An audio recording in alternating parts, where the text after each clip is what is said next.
Because I'm off to Stansted in about an hour's time, and I'm off to the Costa del Sol. Yes! A little week's break for me, Tommy Boyds. Fantastic, you've earned it. Yeah, great show this week. I want to kick my show off at 10 o'clock by talking about, I don't know if you've had a chance to read the papers, you're that busy, but it's a news story, but I think it's a sports story. It's the 15-year-old boy who's been banned for life from football. He punched the referee, is that the one? Banned for life. Can you imagine what that must feel like? Well, 15 banned for life. I know. There's ways around that, Tommy. There's ways around that. I know what you're saying, and he'll play a game. Yeah, there's ways around it. Well, what would you do then? Well, you just give a hooky name in, don't you? I suppose you do. Don't get me wrong, he's out of order for attacking a referee, but you give a hooky name. Yeah, is that what you used to do then? No, I actually did once, right? Once. Yeah, go on. I was in the, I was on the verge of the Scotland squad, and it was the end of the summer, and I went home to Glasgow, and a couple of my friends said, look, come and have a game with us. I went, I can't, I'm not allowed to come in. So I had this game. Honestly, I had this game in a place in Govan Hill near my school, and we're having the game. Anyway, at the end of the game, we're going to have a cold shower, as you do. You know, the change rooms are horrible. A quick cold shower. And a fella says, there's someone outside who wants to see us. I thought it was an old school friend. Fella says, I'm a scout for Clydebank, and would you be interested in playing any more football? I said, no, thank you, but enjoy it, but I don't want to get too serious. And I thought, oh crikey. Well, down at Sunday morning pub football level, Alan, you got to remember the name that you're supposed to be in case you're booked. That's the only thing and sometimes you get called over, you're running over to the ref because you've been booked. You go, what's my name? Well, I got booked once. Professional football, yeah. Jimmy Case clouted me. And you turned around. And I retaliated, and the linesman stopped me. So I got a yellow card once. Just the once. Good for you. Well, we'll be kicking off by talking about the 15-year-old schoolboy who's banned for life. He punched a referee in Wales. It's a bit more complicated than that, of course, and we'll try and get you all the details and talk to the people involved. Have a great holiday. Thank you. We'll miss you. I hope this rain stops, though. Yeah, thank you. News and sport next. On 1089 and 10:53 a.m, Tommy Boyd on TalkSport. Good morning. There's a hat-trick of news stories that deserve investigation and mastication this morning. 08700 40 50 60. One of them is football and morality. The other is morality and parenting. Another is morality and criminality. And then there is, of course, the most important news story, which is absolutely strangling all our news media this morning. The football story is about a 15-year-old boy. We're hoping to talk to his stepfather and a referee. The boy hit the referee in the face during a match and has been banned for life. We're going to talk to the referee and find out his views on the sentence. I'm going to talk to the dad and find out what the lad is like. And find out, of course, whether some of the confrontations that we've seen on TV right through last season, often involving Manchester United and referees, may have played a part in him running half the length of the pitch to confront the referee and then clenching his fists and swinging. And we'll be doing that in a couple of moments. 08700 40 50 60. A father, a man who had an affair with a married woman, and who then fathered a child with that woman who was married to somebody else, but then the relationship between him and the married woman began to deteriorate, and so when the woman realized that she was pregnant, decided to have the baby, but inform her husband that it was not his baby and foster the child out.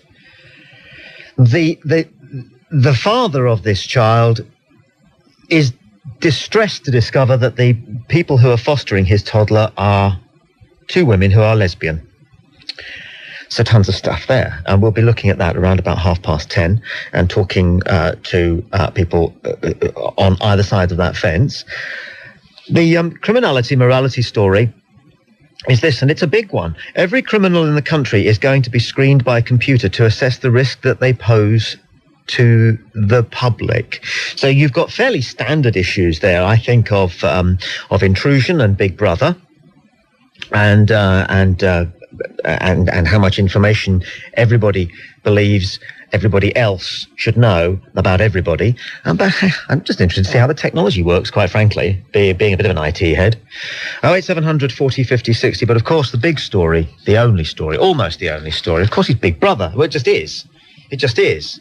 Last night, it was all over the phone-in. And this morning, we have a phone poll. based on things that listeners and callers to this station are telling us, or at least speculating about. Our phone poll, therefore, this morning, and the line is open now for your vote. It's this. Do you think that TV's Big Brother is genuine? Do you think that TV's Big Brother is genuine? If you do, vote yes, 09009 111 300. If you think no, it's theatre, to one degree or another, 09009 111 400. Do you think TV's Big Brother is genuine? Alan Brazil, Monday morning from 6 on TalkSport. So, the football story, young lad, 15 years of age, big fellow, 6 feet, got a picture of him in front of me, looks like a clean-cut boy wearing a jacket, nice haircut, certainly doesn't look like he'd cause any trouble, playing in goal for one of two teams. The match is Aberystwyth, forgive my pronunciation, and versus Newcastle Emlyn in the South Ceredigion Junior Football League. This is in West Wales. Nick was playing for Aberystwyth. In goal, they lost 5-2. It appears the referee I'm quoting now, who we're going to speak to in a second, who is Mr. Terry Lowry, a salesman 48, that's how they put it in the papers, said, "I was walking off the pitch when this lad pushed through the other players and landed 2 blows on my face." The official report says the first punch caught Mr. Lowry, a glancing blow on the cheek, and the second struck his jaw. He was badly dazed and was taken to hospital, where he was treated for bruises and scratches. Good morning, Terry Lowry. Hello. Hello, Terry. Yeah. Hi. I can hear you. Jolly good. Did you hear what I've just outlined as being the bare essentials of what happened that afternoon? Yeah. Can I ask why you feel he might have been that incensed? Was it anything to do with the refereeing in the game? Well, he'd been on the pitch, as I said earlier, for about 15 minutes. The team he was playing for actually played a better football that day, but they just lost their discipline. They argued with one or two decisions. In fact, they argued with a lot of decisions. And basically, I think it just built up. A couple of players were sent off for swearing at me. And to be honest, the sort of, the behaviour from the touchline from the supporters didn't actually help, because almost goading the players on, and it precipitated with this outcome at the end of the match, which you don't expect. Well, I mean, do you referee a lot of schoolboy and junior football? Yeah, I help out when I can. I referee every Saturday in the local leagues here. And obviously they need a referee, so I tend to do 2 games most Saturdays, morning and afternoon. So the question is, how widespread is this kind of temperature, or is this a standout case? Yeah, I mean, I was on the line on a cup final last season between a team from Aberystwyth and a team from the Lampeter area, and it was just constant abuse, both to me and the other assistant referee during the game. And when you're actually on the touchline, you hear it, you don't believe it, so you just switch off basically. But it's not an easy job, but I still do it because somebody's got to do it. If you didn't have any referees, you wouldn't have any football. But there's a lot wrong, you're saying, with the level of aggression and concomitantly the level of discipline in junior and schoolboy football, and yet one lad crosses the line, and clearly he did, and he's banned for life. What are your thoughts about the sentence? What are my thoughts? Well, they do review it, I think, after 3 or 4 years anyway. So I don't pass judgment. I just put my report in. I'm not the sort of the jury on this. I just gave the evidence, and really it's up to, the CWFA. I mean, when you consider that, was it that Canio was banned for quite a long time just for pushing the referee? Now I wonder what would have actually punched Paul Alcott that day. I just wonder. I don't comments about sentences. It's basically up to the authorities. I said I just do my job, best of my ability. And you're going to carry on doing it? Oh yeah, somebody's got to do it. I mean, these things happen. I mean, if you watch any Premiership game, there are always decisions which might be wrong. But after all, we all make mistakes in life, and even if you do make a mistake during a game, it's usually an honest one, hopefully. Has it been getting worse? And if it has been getting worse, has that got anything to do with some of those confrontations that we've seen, particularly involving, it has to be said, the Manchester United skinhead players? And that did you play football as a youngster? Can I ask? And refereed. I'm a junior referee myself, mate. Right. But did you actually play when you were a youngster? Yes. Yeah. And what were your, say to authorities like the police force or referees, you were pretty probably quite in awe of them, yeah? Sure. Yeah, and so was I. I mean, if I walked around and did something wrong, you used to get a clip round the ear from the local bobby. They can't do it now. But I just think that maybe things are a bit too easy today, and you know, I just think it's the basic lack of discipline at the level with parents. At the end of the day, if you let kids get away with things and they walk all over parents and teachers, you know, you've got no chance on the football pitch, have you? No chance at all. It's a wider problem than what's going on the pitch. It's more a problem than it used to be, but I don't think it's actually out of hand. Thanks, Terry. Okay. Terry Lowry, the referee, who was punched twice, caught a glancing blow on his cheek. That's bad enough, but then a second punch, which clearly was a powerful blow to his jaw, which landed him in hospital. The punches landed by a 15-year-old schoolboy, Nick Taylor, who has now been banned for life. You're tuned to TalkSport. 08700 40 50 60 is the switchboard number. You can email the show by going to our website, talksport.net. Let's talk to Nick Taylor's stepfather. I'm just getting a news flash coming through, which is that if I'm correct, the owner of Blackburn Rovers, Jack Walker, has died. Blackburn Rovers benefactor and a chief supporter down the last 20 years. No longer the chairman of the club, but still the main man there, has died. Very sad news, and we'll bring you more at 10:30. Jack Walker, Blackburn's benefactor, has died. Okay.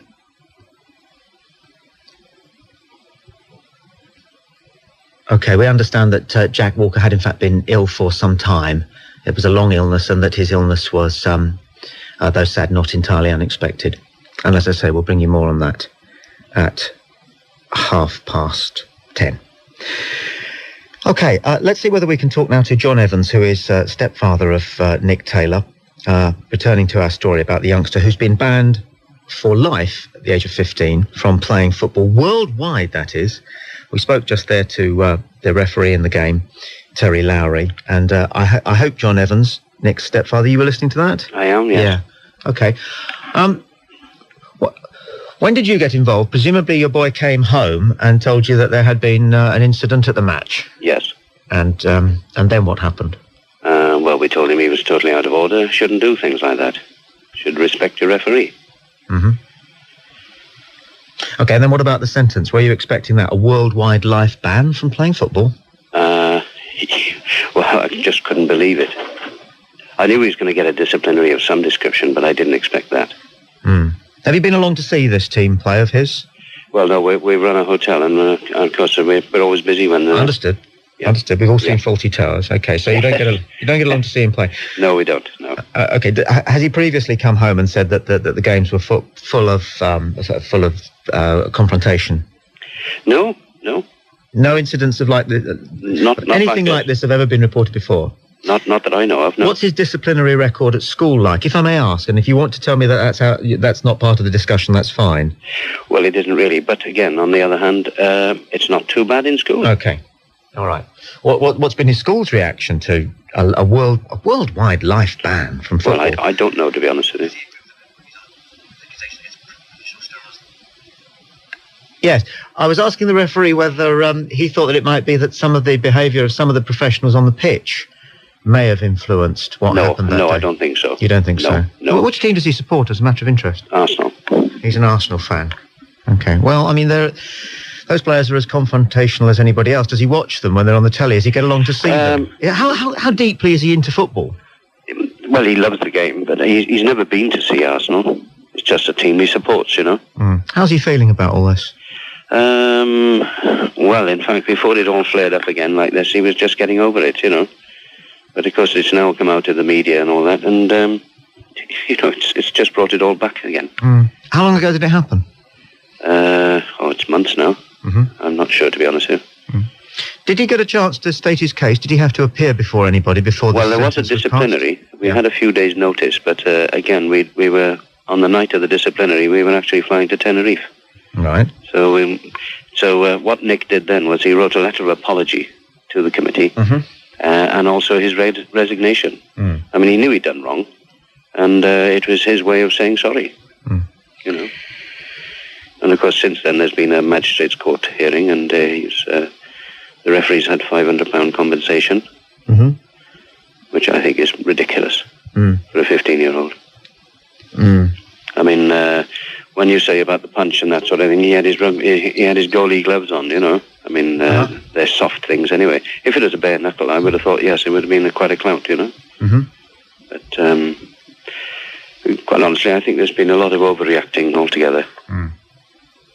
Is he going to appeal? Or is he going to carry on playing football under an assumed name, which is one suggestion that somebody's made, which people would do? I don't know. I don't know whether he's totally despondent now and given up with football. Do you know whether the Mid Wales FA, Central Wales FA, are entitled to impose a worldwide ban on somebody? Well, I don't know. That's up to them entirely. You know. All right. But, thanks for joining us this morning. 08700 40 50 60 is the number. You're tuned to TalkSport. First sports radio station, TalkSport. I'm Tommy Boyd, in for Mike Dickin. You can email the show by going to TalkSport's website, which is talksport.net, and click on the button that says email the show. Otherwise, the switchboard is open through the show, 08700 40 50 60, for your contribution to what you're hearing. Let's go to Mark, who's in Petersfield. Mark, welcome to TalkSport. Hiya, Tommy. Yeah, Hi. I just wanted to say that, I'm just driving along and I've just listened to the stepfather, and I've got to be honest, he doesn't seem to have much idea about what his stepson's up to.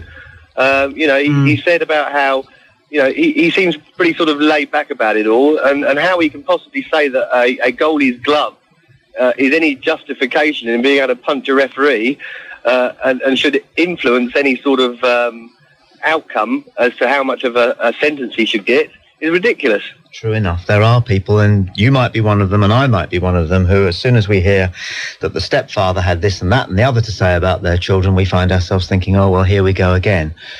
If only people who decide to have children can also decide to stick together until at least the children, have made their own way in life, then perhaps the world would be a little simpler. Well, you'd think so, wouldn't you? Well, you'd hope so. Do you play football? Occasionally, yeah. Ever been sent off? No. No? No. Ever seen anything like that yourself on a Sunday morning? Not with 15-year-olds. No. Thanks for your call. Drive on, drive safely. 08700 40 50 60. We'll get round to Big Brother very shortly. Last night, it was all over the television, and it's all over the news media, whatever news media you choose. I understand the only news organ that is not giving you anything on Big Brother this morning, right across the United Kingdom, from coast to coast, is the Financial Times.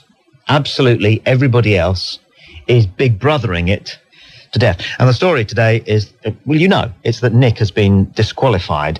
This is the man who was manipulating everybody. This is the man who an awful lot of listeners to this show and callers to this station were saying they suspect might possibly be in some way involved with the people who are making the programme. Well, he's been disqualified. He left last night.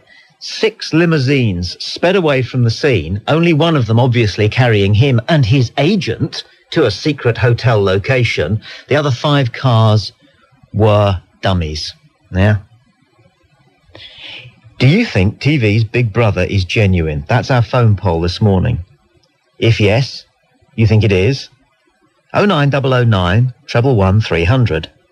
If no, you think either Nick or more than Nick, some of the other contestants in the house, are being manipulated by the people who are making the programme. In other words, it's scripted or semi-scripted. 09009 111 400. Simon's mobile in Kingston. Simon, you're on TalkSport. Morning. Good morning. My point is, I think the lad should have been banned for life, and I totally agree with the decision that was made. For life? For life, yeah. For life? Uh-huh. And somebody's going to make a scapegoat, and okay, if this poor lad's been made a scapegoat, but when do you start making a scapegoat? When a referee's been stabbed or shot? Oh, right. If they didn't ban him for life, the referee would be shot before long. Well, no. Well, I mean, it can go that way. Somebody's got to be. Can it? Is that right? Is that right? Do you really believe that? Do you really believe a referee would be shot unless a 15-year-old boy is banned for life? Give us a break. You can't be serious. Referees are threatened every Saturday, every Sunday. Are you a referee? No. I am. Have you ever been threatened? Certainly not. They wouldn't dare. So you say it's the referee's fault then? I'll tell you what I think. Don't tell me what you think. This lad's 14 when this happened, when this thing happened. Right. Okay? You ever made a mistake? We all make mistakes. Tell me the biggest mistake you've ever made and whether you should have been banned for life for doing it. Go ahead. I can't, no. No, I bet you can't. And you wouldn't want to either, would you? No. You know, this is not justice. This is overreaction. Right. This is attention seeking. All right. Did somebody say early on that this lad will get, it'll be reviewed in 4 years? Ah, you agree with that, do you? I agree it should be reviewed. Fine. But I think the actual, the life ban as a start, yes. No, leave the sensationalism to the professionals, mate, honestly. They do a good enough job, quite frankly, without members of the public doing it. Paul's in Leicester. Paul, you're on TalkSport. How you doing, Tommy? All right. Good. If you're talking about sensationalism, I think you're being quite sensationalist yourself, like always associating Manchester United with referee baiting, when I think it's a problem that's inherent in football itself. You know, I think you're making an oversimplified point there, especially when United may chase players, the referee around the pitch. Well, that incident is the most famous one. It is the most famous one, but you could also mention Paolo Di Canio actually laying his hands on a referee. Anyway, what we're sort of saying is the problem is inherent in football, surely. Well, we are, but I think you would also agree that if anybody has been singled out by a range of authorities as being the most culpable in this regard, it is Manchester United. I think more... Are you a Manchester United fan? Not particularly, no. Well, do you agree with what I've just said anyway? I think they've been scapegoated by the media and people at large because they're the biggest team and they are the biggest. It doesn't work like that. People don't sit down and think, who are we going to scapegoat? They go, where have we got the most interesting footage? And they happen to have the most interesting footage of the 5 Manchester United skinhead players chasing that poor little chinless referee around the pitch. That's how it works. Did I tell you something you didn't know there? No, of course you didn't. What you're trying to tell me is you're going for the most interesting story, yeah? Basically. No, I'm trying to get hold of the truth. You're a cynic. I'm not a cynic. You're a cynic. I'm trying to get hold of the truth. Anyway, on to the lad. Now, I think a lifetime ban is extreme, definitely. But I do think it's about time that in society we started to hand out serious punishments for violent crimes.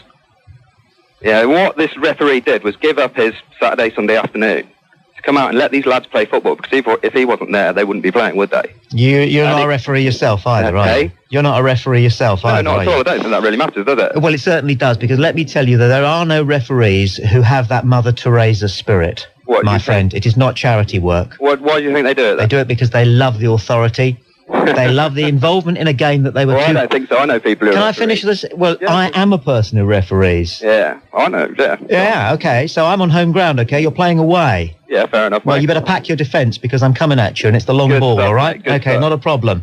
Okay, they do it because they love the authority, and it's the only chance they'll have for involvement in a game that they were too poor to play. I think that's very extreme, mate. I know some referees who are very good players and could still be... why aren't they then? Eh? Why aren't they? Because they enjoy reffing the game. Yeah, but not because they want to give something back to the game. Some of the older players, certainly. Give us a break. Yeah, but yes. You can say give us a break, mate, but I mean, it's not right, basically.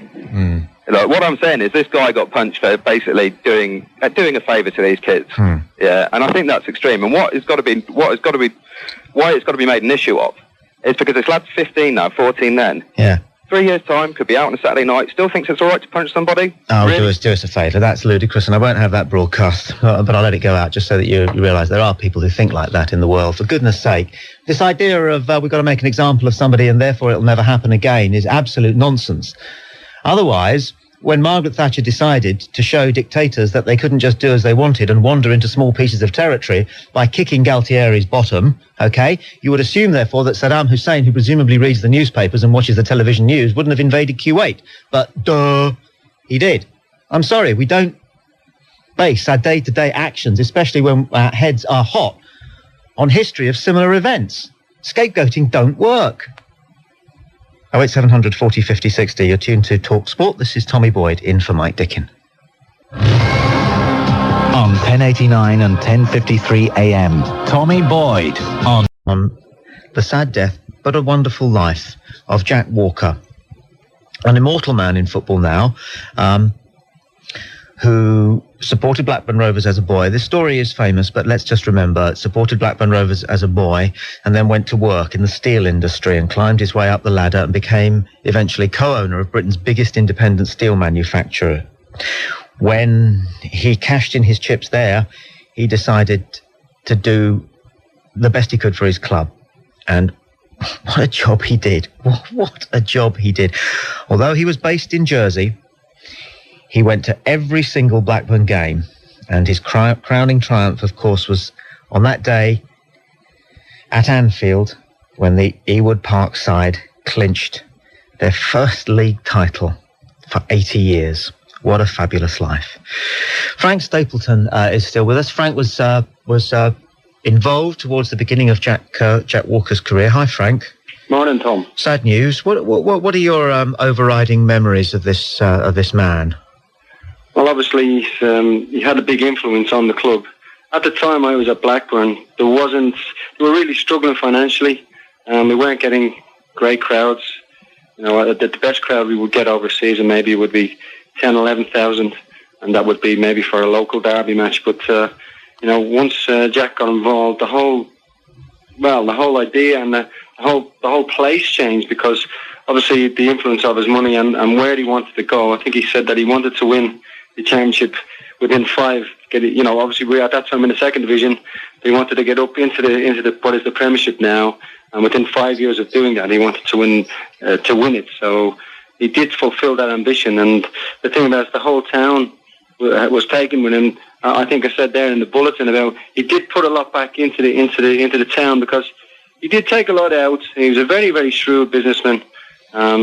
But, he never lost his roots. Even though he lived in Jersey, obviously for tax reasons, but I think basically he was the same guy that started off all those years ago and was very successful. What was he like as a man? Well, he could be very gruff at times. He could dismiss you. If he didn't know anybody, he wouldn't kind of stand around to wait to be introduced. He would just be straight past, and was very straightforward. And he knew his own mind, knew exactly what he wanted, and people had to deal with him because he was very powerful. Going to be sorely missed, particularly obviously in Blackburn, but also in football generally, because men like him with his kind of assets and his genuine love and understanding of the game, they don't come along and run football clubs very often, do they? Well, no, it's like it's coming from the old school, isn't it? From years ago, when all the football clubs were run by wealthy individuals who really year on year threw a lot of their money, their personal money, into the club to keep it going, and was a real passion. Well, today you don't really get that. So I think basically it's the first thing is that it's a business for most of the chairman. But Jack Walker, as I say, was putting back what he took out of Blackburn and out of Lancashire as well. And it's a great pity, and it's a great sadness for everybody today that he has died. But I suppose now the inevitable questions will be what happens to Blackburn Rovers. I remember that he had put something into place in the event of his own death, that they wouldn't kind of be left high and dry. But of course things will change now that he has died. But there is some money in place for the club. But, with him not being there, I'm sure that his family would be looking maybe elsewhere to use that money. You say he was of the old school. Do you have any idea what his feelings were about the direction that football was moving in, particularly in terms of the huge amounts of money that were coming in, say, from TV? Well, I think in himself, he did start a little bit of a revolution in terms of, for a club like Blackburn, in East Lancashire, out of the way, it's competing with Manchester and Liverpool, and he actually brought the club up to that level where they could compete, but it wasn't through the television money. And I think in his way, he was one of the architects of it, because it did get other people, if they wanted to compete for the signature of top class players, he had to be, they had to compete with Jack Walker and his individual millions. Now they can compete because of the television money. So I suppose in himself, I think that he probably thought, at the time that he was ahead of everybody, that he could have lured the top players there. But I think that's what happened. The television deals allowed everybody else to actually get in line with him, but also to overtake them to a certain extent. Frank Stapleton, thanks for talking. You're tuned to TalkSport. We've been talking about the news which has just been announced that one of the great figures in football, Jack Walker, the benefactor of Blackburn Rovers, who took them to their first league title, with his financial support and perhaps the support of just the great man that he was, and clearly the determined man that he was, has passed away. 08700 40 50 60 is the number. Time to get the travel news. Here's Karen Mercer. On 1089 and 10:53 a.m. TalkSport. Our vote line is up and running. The proposition this morning is a question. Do you think TV's Big Brother is genuine? If you think it is genuine, 09009 111 300. If no, you think TV's Big Brother is not genuine, or one or more of its participants are not genuine, 09009 111 400. The vote at the moment is running. 38% say yes, it's genuine. 62% are saying no, it's not. Cricket, got a great match in progress. We're about 10, 12 minutes away from the first ball of the morning. Let's go up to Headingley. Chris Cowdery and Geoffrey Boycott. Morning. Yes, good morning. And Tommy, can I just say you leave that Nick Bateman alone, the Big Brother star. He's a friend of mine. What? He's a friend of mine, that Nick Bateman. Oh, really? Yeah, you be careful. You leave him alone. How long have you known the man? Actually, I know all his family, his sisters and everyone. They're a great family. So you leave him alone. Is he real? Is he for real? Well, I don't. It's not looking good, is it? It's not, is it, Chris? You know. Yeah, I can't find him today. I'll try and have a word with him later. Will you let us know? I will do. Of course I will. Thank you, Chris Cowdery and Jeff Boycott. And, of course, the minute anything happens, we'll have our regular updates from the gentleman at Headingley. And if anything happens, wickets down, etc., etc., we'll cross to them straight away. 08700 40 50 60. In a moment, we'll carry on the conversation about the 15-year-old schoolboy banned by the Central Wales FA from playing football for life worldwide. Poor fella. Because he punched a referee. Dreadful crime. 08700 40 50 60. And also, in recognition of the sad news that one of football's great figures, Jack Walker, who took Blackburn Rovers to the league title, first time in 80 years, has passed away. If you're a Blackburn fan or a football fan or a humanitarian and you want to pay your respects, then by all means, 08700 40 50 60. I'm Tommy Boyd in for Mike Dickin. You're tuned to TalkSport 10 to 11. I personally would endorse a minute's silence in the Premiership Division 1, Division 2, Division 3 games tomorrow at 3 o'clock. I'd be quite happy to stand up in my seat at Fratton Park at 3 o'clock tomorrow afternoon for a minute's silence in respect of a man who really showed the way and showed just what your love for your football team can do for you and for your team and for the people of an enormous place like Blackburn. Quite irreplaceable. My story very quickly is last Saturday I was stuck in Spain and it was the first nationwide Division 1 games of the season. So we managed to find a bar that had the Sky Soccer Saturday programme up. So we got ourselves in there and we got the beers rolling and suddenly noticed this tubby fella putting his head through the raffia string things that hang down. And he just went, "Oh, football." So he said yes. And he went off and stood at the bar and watched over the top of our two heads, me and my mate, and couldn't leave him out. So we turned and I said, "Who's your team then, mate?" And he just went, "Blackburn." And that was it, because football's a universal language. That meant come and join us. So he came and sat between us and he got his pint.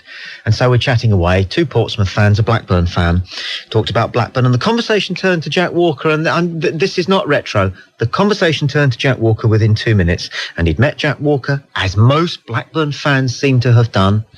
Jack Walker's folks attended his wedding even. The lad himself had played for Blackburn up to Blackburn's A standard, being managed by Jim Smith back in that era. The stories went back and forth and we laughed and cried because the results came in.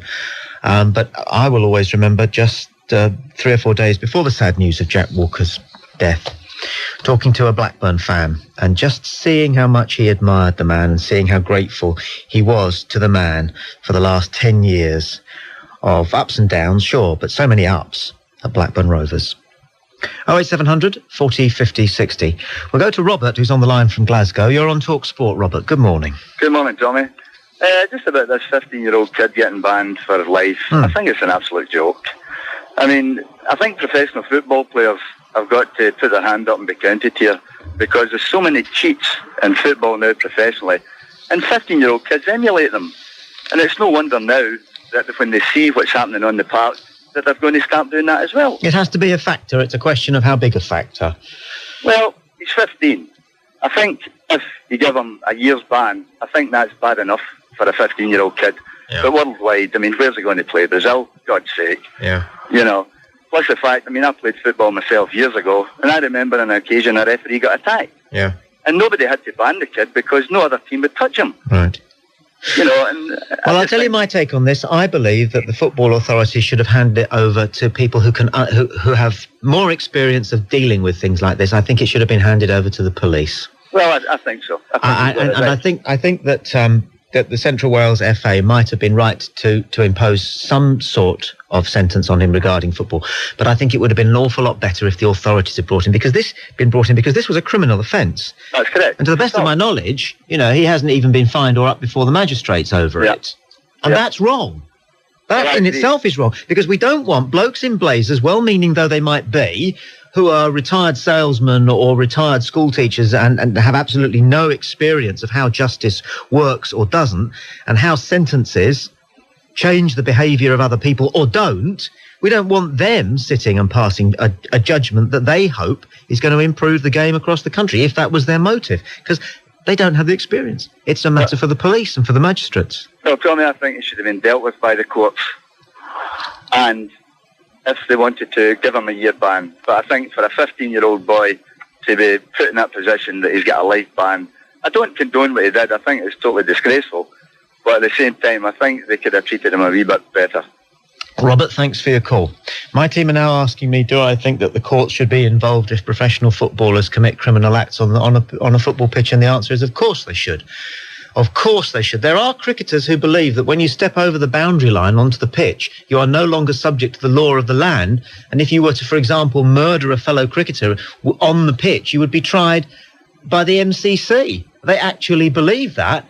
And in point of fact, you probably would. And you'd be a lot worse off for it, I can tell you, if the MCC were actually hearing your case, whatever it was. But that's how it works. You think about it, that's how it works. You can walk on a football pitch in front of 50,000 people on worldwide television, commit a criminal act, and all that happens is that you're fined and you are suspended from playing your game for, in the case of Di Canio, however many games it was. That is bonkers, isn't it? 08700 40 50 60. Let's go to Patrick, who's called from Cardiff. Patrick, you're on TalkSport. Hi. Hi. My son got in trouble. He's 15. He headbutted one of his own team. Okay? He's a good player. The night before, he'd been awarded the Player of the Year Cup. When he came home and told us what he'd done, I was riddled with shame. I was so embarrassed. I wanted to take the cup back. His mum wouldn't let the cup go back because he'd earned that for the past year.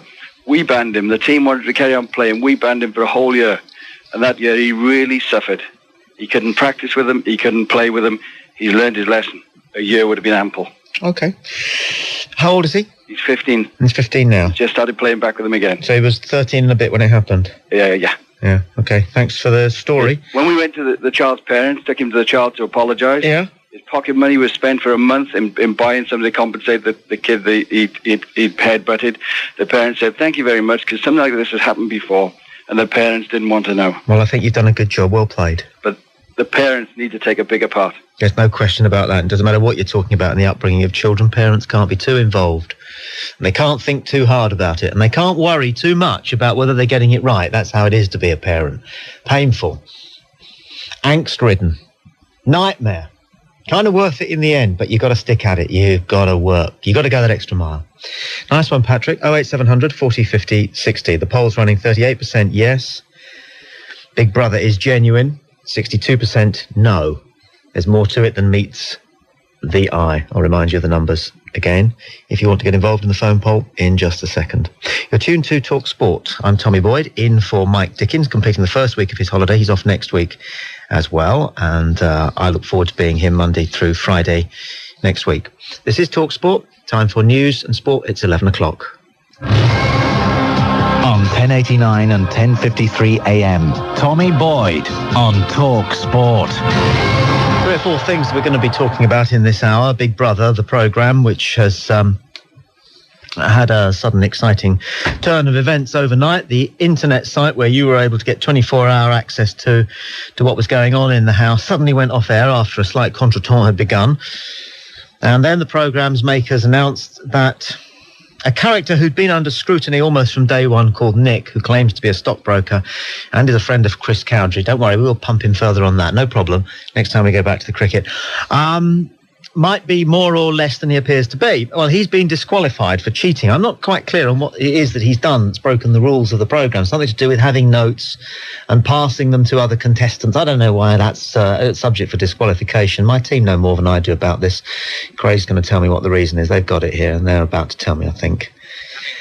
He had paper and pencil in there and he was writing different notes about different people. So he's been lying to people. And apparently that's against the rules. Pass. But anyway, he also is supposed to have had a secret radio receiver and transmitter taped to the rear of a personal part of his anatomy. Well, I mean, that would disqualify him from most clubs I can think of. But we'll be talking about that programme, and it's really impressive grip on the nation a little bit later on. We'll also be discussing the case of a father who fathered a daughter with a woman who was married to another man. The child was fostered out, and the father has just discovered that the child is being fostered by two lesbians, and he's taking the social services to court. As far as we know, he knows nothing about the actual parenting that the gay women are offering the toddler. It appears to be simply that he takes issue with their gayness, simple as that. And we'll be finding out more about that and chewing that one over a bit later on. Also, if you want to pass on your condolences, make your mark of respect over the news that Jack Walker, the benefactor of Blackburn Rovers, has passed away, then 08700 40 50 60, of course. A story about the man is always welcome at these times, or a thank you, a tribute. But we're staying for the moment with the story about the 15-year-old schoolboy in Central Wales who has been banned worldwide from playing football for life because he punched a referee. We talked to the referee earlier, who seemed to feel that the ban was a little bit swinging. However, he was clearly punched properly and thoroughly in the face. It was a criminal assault. My view is that it should have been dealt with by the courts and that the Central Wales FA should have gone very much into the background over it. What do you say? John's in central London. John, you're on TalkSport. Hello.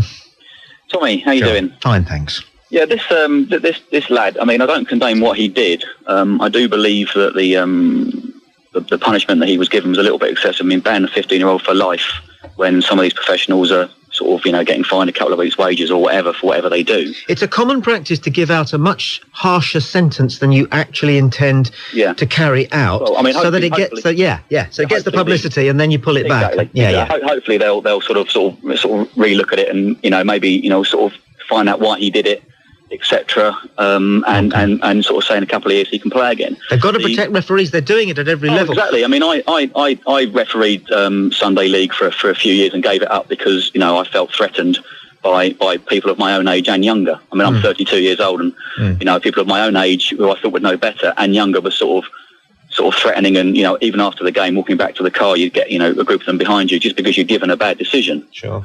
And I don't condone actually punching a referee. I don't know exactly why he did it, but he's 15 and this and that. I just wanted to raise a second point if I can. You were talking to a caller a few calls ago, and you mentioned about maybe parents should stay together. If they're going to have children, they should stay together when they've had children. That slightly incensed me. My parents divorced when I was 2 years old, and my stepfather was involved in my life for about 15 years after that. I didn't get on very well with him, but I don't go out. I don't consider myself to be a social person. Well, you mustn't take these things personally. Often we can look at our first. I don't take it. I just think. Well, you said you got incensed about it, and yet all you've got to go on is your own circumstances. Yeah, but I think you kind of generalise the situation. If you don't mind me saying so, it's a mistake to look at your own circumstances whenever a news story comes along. You should look at the news story first of all. You should get the worldwide statistics or the national statistics. You should keep in touch with how it affects a great many more people than yourself. And then, if you really feel that your own circumstances have a contribution to make to the argument, fine. I do understand what you're saying. You see what I'm saying there? But I just feel that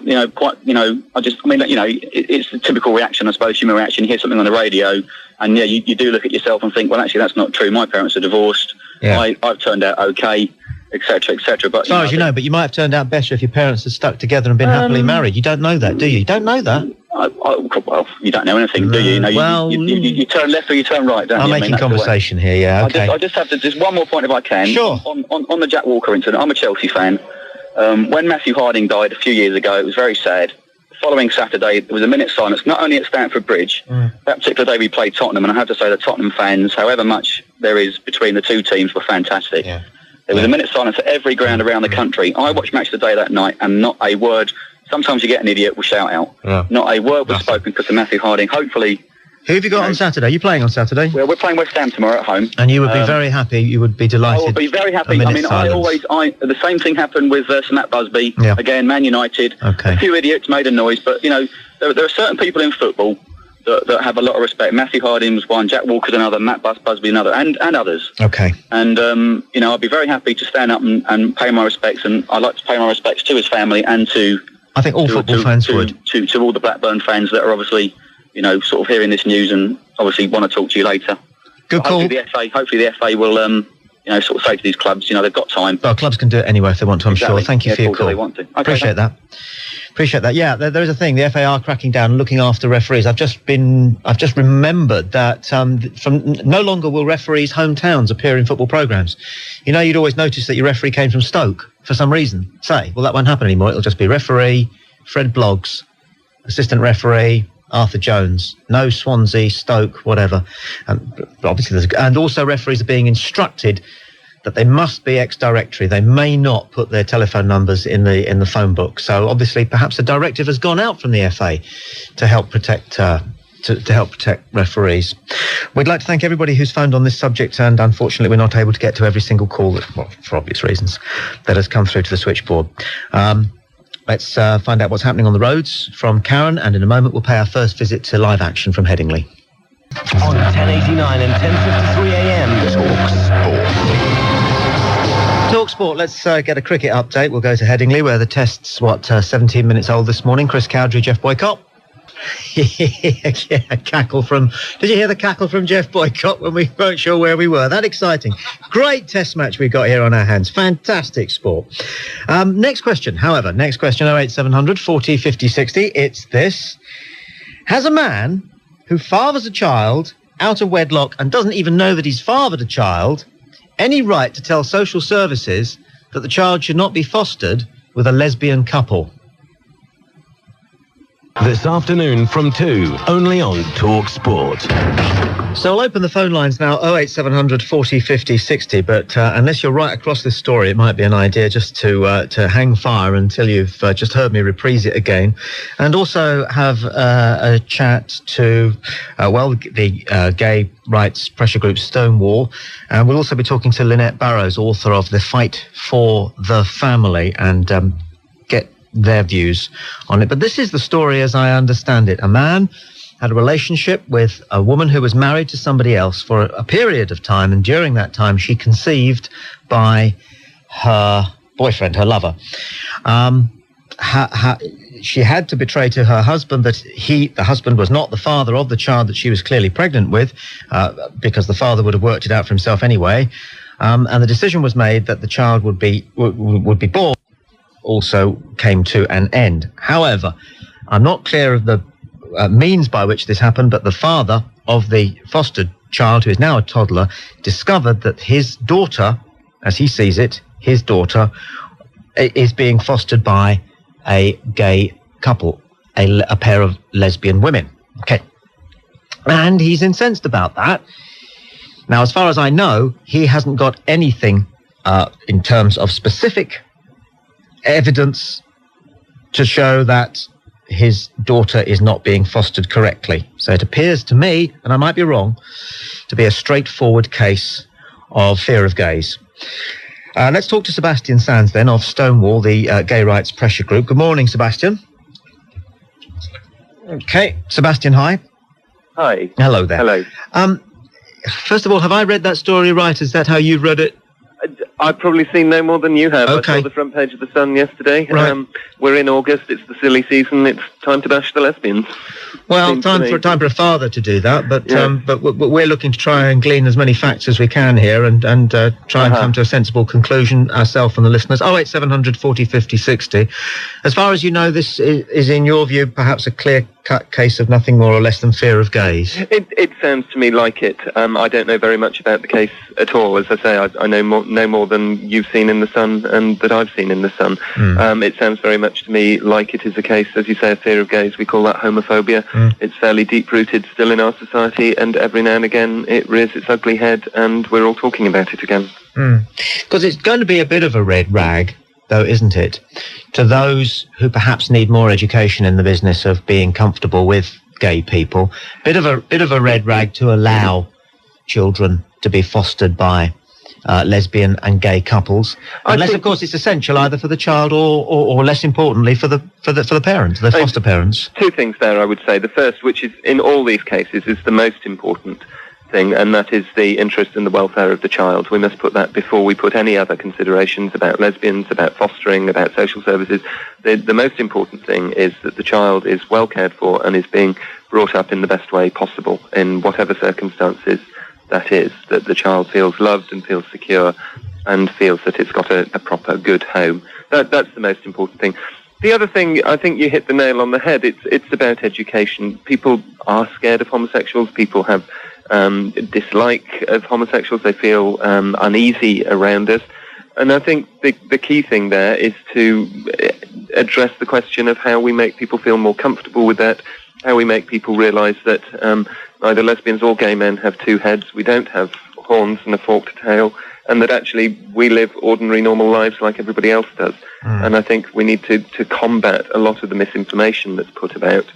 And that's the way forward, I think. And then, but do you ever feel like, you say combat the information? I mean, that's, that's a hard-edged term. Do you ever feel like fighting back and actually standing up and saying, look, what makes you think just because you're heterosexual that you would necessarily, or heterosexual people would necessarily be a better parent or a foster parent to this child, when look at the circumstances whereby the child found itself alive and in need of foster parents anyway? Well, Is that what heterosexual parenting is all about? We don't think so. Why don't you take that tone? I would absolutely take that tone. I'd say from the facts that we know about this case, it gives the lie to the idea that heterosexual relationships are always the best for children, that they always work out in the child's best interest. Clearly, in this case, the heterosexual model of family has not worked, and nobody would say that means that it is wrong in every instance.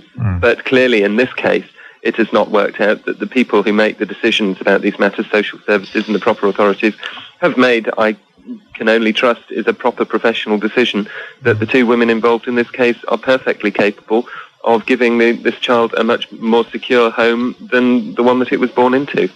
Okay, listen, thanks very much indeed for talking with us. I'm going to move on and talk to Lynette Barrows, who is author of The Fight for the Family. Lynette, what's your take on this story with what we know? Well, I'm afraid it's rather at variance with yours. I don't know your name. Is it Ian? Yeah, you call me Ian, yeah. Oh, all right. If that's your name, I will. No, I mean, I think that was a ludicrously partial interview, if I may say so. This patronising attitude to people that regard homosexuality as a very personal and private matter. The only prejudice that homosexuals run into, in my opinion, is through what they do, not what they are. That if they would only agree to what was implicit in the original terms of making it legal, that it was as discreet as heterosexual relationships are, rather than going for the right to have public sex, to cottage, to promote with children and all that sort of thing. This is what causes the bad feeling. But this is another matter. Just to talk about these children this fostered child for a moment, I think the father is entirely right, because you're just talking about a Christian naturalist. Every child has a right to know a mother and a father that is absorbed in it. Little girls actually adore their fathers, and it's a tremendous deprivation to take away the opportunity from any child to have either a mother or a father. I just think it's that choice on the part of two adults actually rules them out of being suitable. I can't believe that you've really taken on board all the issues in this story and all the evidence that we have, if it is correct. I can't believe that you've actually carefully looked at ticked off each of the key points in this story. I get the impression from listening to you that you've leapt straight on to the word lesbian, and that's given you a bit of a red fug, and you don't really want to talk about anything except that. Well, I say that because I say that. When it is not crucial. You see, there's the point. You say that's crucial. Yes. The fact of the matter is there are a great many other things which are also crucial in this. So what we have here is somebody, yourself, who is not capable of making decent, accurate judgments about the importance of specific pieces of information, because you get so het up about one word. And that's I would say, on the face of it, you're far more het up than I am, dear boy. I'm enjoying and why myself. I pick on the fact that this is two lesbians is because I'm enjoying the fact that you don't even know my name. You can't even take on board somebody's Christian name, and mine. I haven't been told it, that's why. You haven't been told it, you didn't ask it, you have been told it. I did ask you. I would put it to you that you have a problem with listening. It comes out, in the fact that having been told on set... Well, no, all I've got to go on is the fact that you are not prepared to listen carefully to each of the aspects of this story and afford them appropriate value. Yes, I am. It doesn't appear to be the case. Well, what backs up the possibility that you may not be good at listening is that you can't even remember somebody's name. I have not been told your name. My team tells just... It doesn't bother me in the slightest. It doesn't bother me as much as it bothers you. Why should I know your name? If I don't give a hoot. Why do you talk wall to wall? Because it's a piece of valuable information. Listen, if you want this discussed, I suggest you calm down and give me a space to finish my sentences and not pick up ludicrous We've red had a jolly good listen like to everything. We've had a jolly good listen. We've had a jolly good listen to everything that you say, and we've had a perfect opportunity to make a judgment about the fact that you're not prepared to look carefully and coldly at the circumstances. Yes, I am. I'm very prepared to do it, and I dare say I've done. Where was that sentence going to end then, Petal? If we're talking about jumping in, where was the sentence that you have just been prepared to make a judgment about going to end, since you didn't listen to it end? Do you want me to answer some questions? Or Yes, not? I do. Right. Okay. Here You comes ask the me a first question, one. and I'll answer it. Certainly. Do you believe, fully in possession of all the evidence as far as we know what it was, in connection with the way in which this child came into being, and the circumstances in which this child came to be fostered? Yes. And you think that that's fine and dandy because they're heterosexual? No, I think that's very unfortunate. Let's hear a bit more about that then, shall we? Let's not lurch onto lesbianism. Let's lurch onto heterosexual parenting in all its glory. Right. Shall we? Any problems with what this child's been through so We've got far? 100 words from you for every 3 for me. Is this an interview or what? I'm asking you questions and you're trying to answer different You're ones. taking very lengthy questions with the answer provided and allowing me virtually to say yes or no. Right, let's hear your judgment of the heterosexual parenting of this child. I said it is unfortunate. Now, unfortunate is as far as you're prepared to go. What more do you want me to say? Because I think unfortunate is weak. A weak assessment of the All right, but appalling, you're not interviewing disgraceful... yourself, are you? You're interviewing me. Yes, I am. I'm trying to find out whether you're biased. Oh, really? Yes, Yeah. I am very much biased. Biased against lesbians and in gays? favour of a child being able to have what is a psychological basis, which is knowledge and love of both a man as a model and a woman as a model. And that is the natural pattern, and as far as we know, it can't be fractured and changed without experimenting on the child that you're using to do it. And this is what they're doing. They're There's a lot of holes in what you've had to say. That's not true. You're making stuff up. And certainly when you said we, you mean you. You can't speak for we. You don't know who we is. There are an awful lot of people who disagree with you. Would So you if like you to have an listen to me while I opinion... tell you who the we I is? listen to every single word you say, as you would just have noticed. But you don't know who the we that I'm referring to is, do you? Are you saying that the heterosexual father of this child was a good role model to put before this child? It is his father.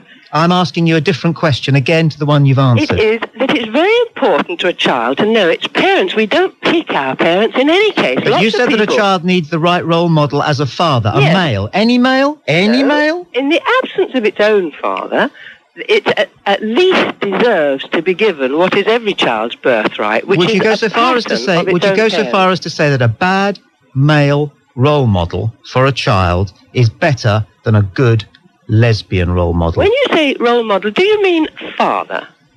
It's the word that you brought into the conversation, so you can have your own definition. You don't think father exists as a definition, then, do you? Answer the question, otherwise it's not the interview you That want. a child's father father is important to it, good or bad. This is the question It's my again. mother, drunk or sober. Once again, this is the question. Once again, do you believe that a bad male role model, your word, role model, is better than a good lesbian role model? You haven't understood what I said. I said a bad father. No, you used the word better role than model. a good role model. I do not think all children should be taken from bad fathers, or mothers for that matter, and given to virtuous strangers. No, I think a child needs its parents, and it makes the best of it, and this is part of learning how to get on in life. Lynette Barrows, do you want to hang on, or have you got more important things to do than talk to people whose names you can't remember? I guess you want to continue your propagandist haranguing of your listeners, so I should do that on your own. Bye. Bye. By the way, my name's Nicky Campbell. Is it really? Yeah. Well, you're a disgrace to womanhood, I must say. Fine, no problem.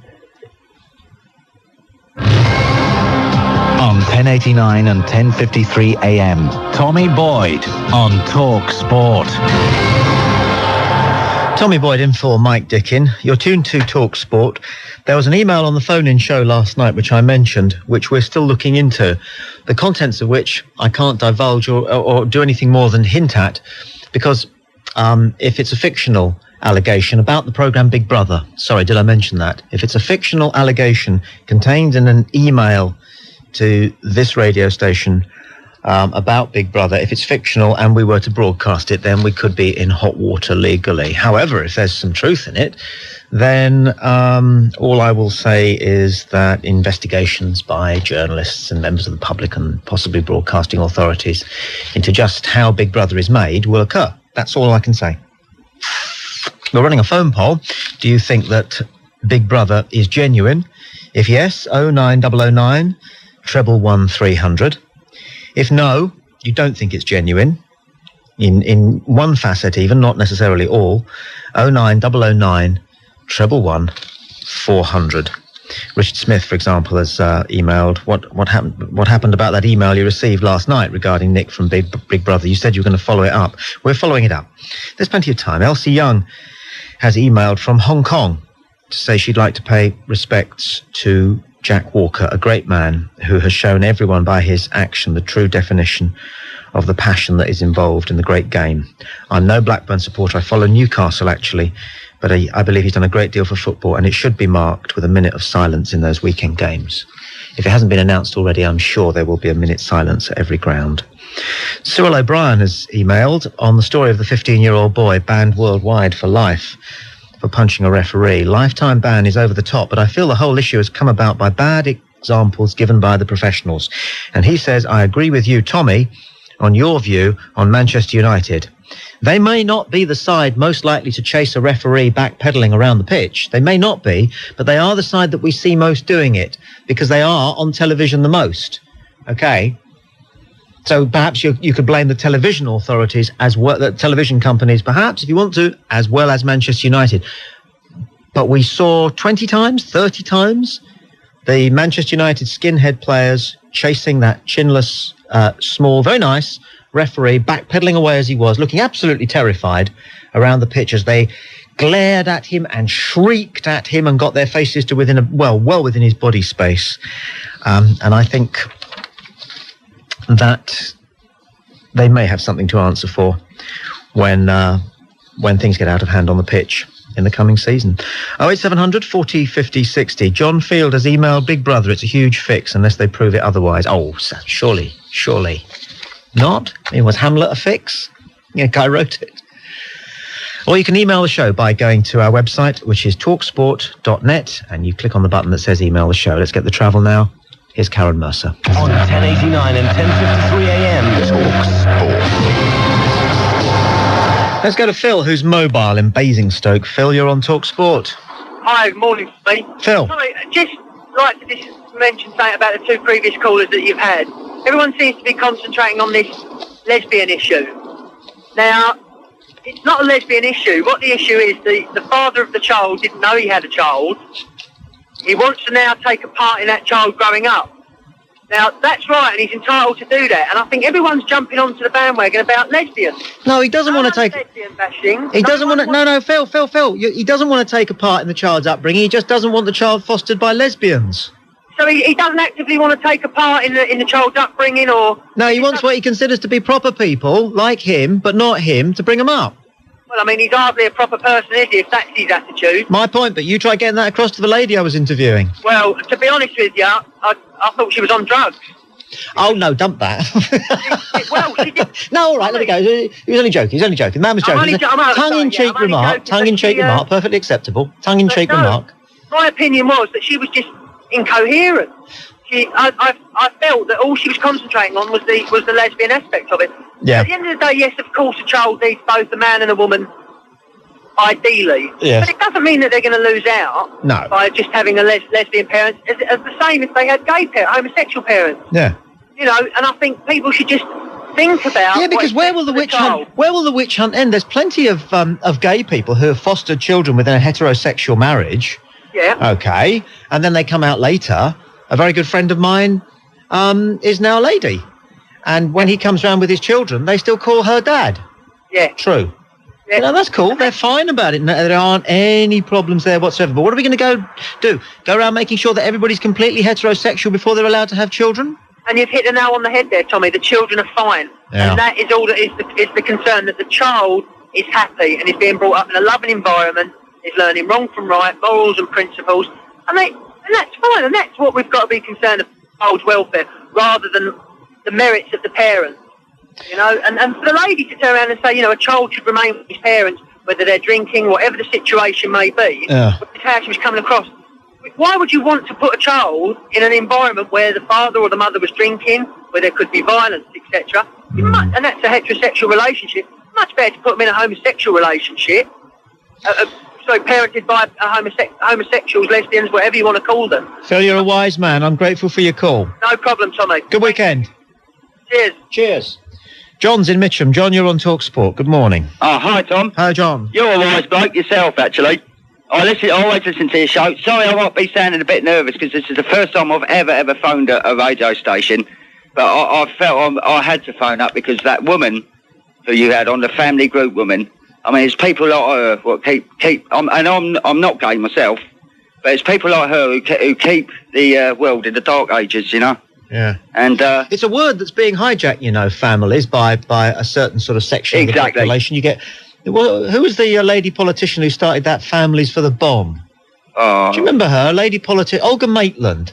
Yeah. She started an organisation, I think it was called something like Families for Defence, but what she was actually saying was we need to keep Polaris. We need to keep stirring and keep people down in their places. That's basically what they're... And there's an organisation in America, Families for the Gun.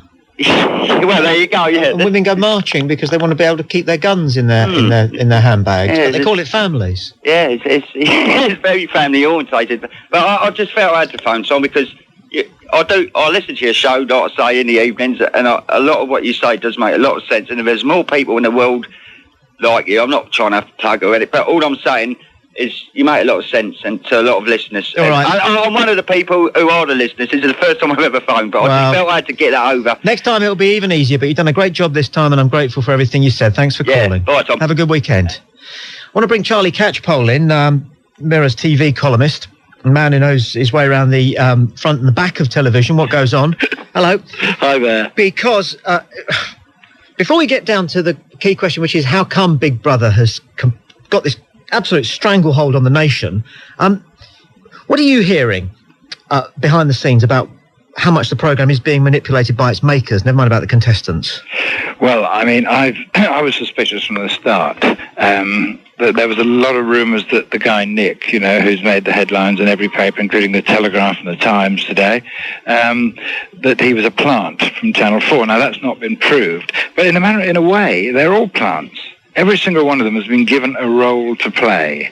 And they are playing up to these roles almost as though they're sticking to a script. So there's a lot of manipulation being done. I don't think it's open. I think it's just that people know what's expected of them and they're living up to it.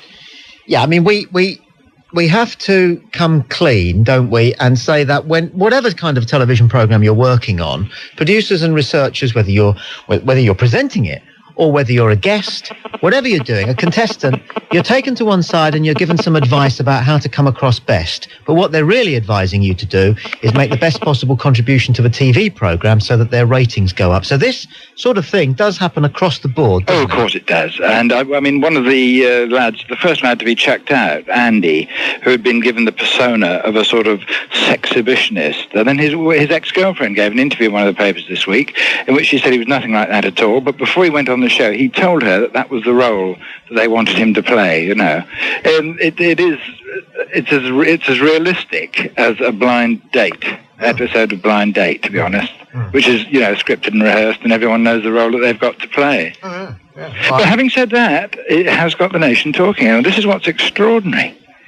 I mean, I don't know about you, but I come in the office every day, and it's the sole topic of discussion, the sole topic. Well, I went on holiday with a bunch of media types who like to think that they're, you know, completely and utterly above popular television. But the simple fact of the matter was it was the conversation all day long around the pool and also, you know, every evening meal. Yes, and also not just media types, because I did check. I sit next to the women who work on the magazine here, and they all have friends and relatives who are not in the business at all, you know, who have proper jobs. They're not in the media, and all of them say the same. They're people who tape it, they get their friends to tape it if they miss it. They will not miss a single episode. And yet, curiously, although it's sort of discussed by everybody, it's still only the third highest rated programme on Channel 4. It's way behind Friends, and it's just behind Brookside. Can I ask you a question? This really interests me. I don't know if it interests anybody else, but it really interests me. Go ahead. Okay. Now, the Mirror's TV columnist... Yeah. It's fine.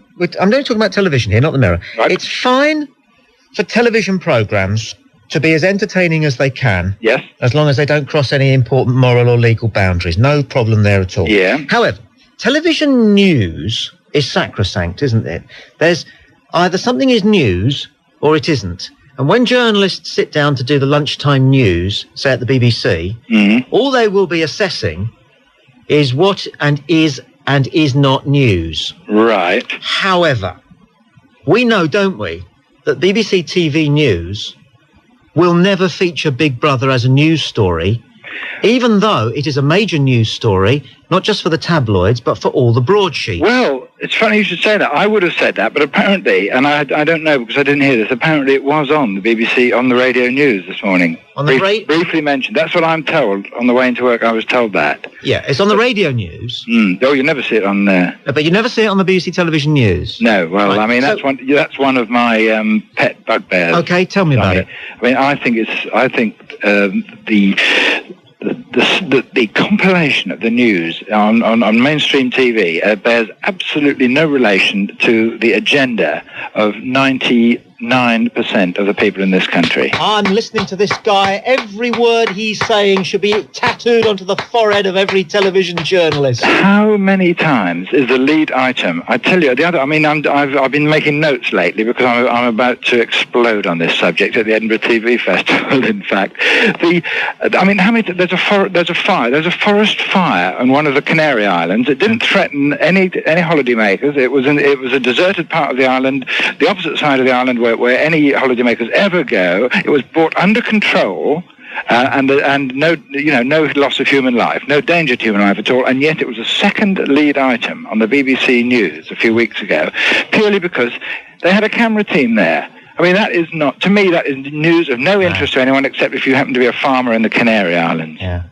Last question, Charlie. I know you're rushed. You've got to get to it. Very quickly, are you enjoying Big Brother? Well, you see, I hate to say it, but yes, because, you know, it's voyeuristic TV, but we're all voyeurs. I mean, the very act of watching TV is voyeurism, isn't it? And it's like watching This World or the Eurovision Song Contest. You've all got your own favourites, and you're all rooting for someone. Charlie, yes, I am. Go get them at Edinburgh. Yeah, thanks, mate. Cheers. Bye. Charlie Catchpole, the Mirror's TV columnist, with some extremely interesting insight, not only into Big Brother, but also television news. Maybe we'll get onto that next week. 08700 40 50 60. You've got 5 minutes if you'd like to kick in your two penneth about Big Brother. What you were hearing Charlie say there, and also whether or not you think that the programme is being manipulated by the people who make it. Is it? It's beginning to look as though it is. On 1089 and 10:53 a.m. TalkSport. Jeremy Nicholas will be along shortly with Time Smart. We'll take a couple of quick calls on Big Brother. Jackie's in Watford. Hi, Jackie. Nope, Jackie's jumped ship. Never mind. Give me a name. Give me a line. I'll take a call at random. Line 6. Who's this? Hello? You're on TalkSport. Hi. Hi, Hello? my name's Norma. I'm speaking from Bristol. Cool. You're on. You're on the radio. Did you call about Big Brother? Yep. What do you think? Well, no. What? Am I on the programme on the radio? Yeah. Oh, sorry. No frills. On BBC Two Newsnight last night, at 11 o'clock, they announced that Nicholas had gone. Right. Now, I was switching programmes whilst watching Big Brother, and so before he'd gone, BBC Two Newsnight had told me before I'd seen it on Channel 4. Only you said something just now about not getting it onto the BBC television news, and I thought that was quite interesting. It is, yes.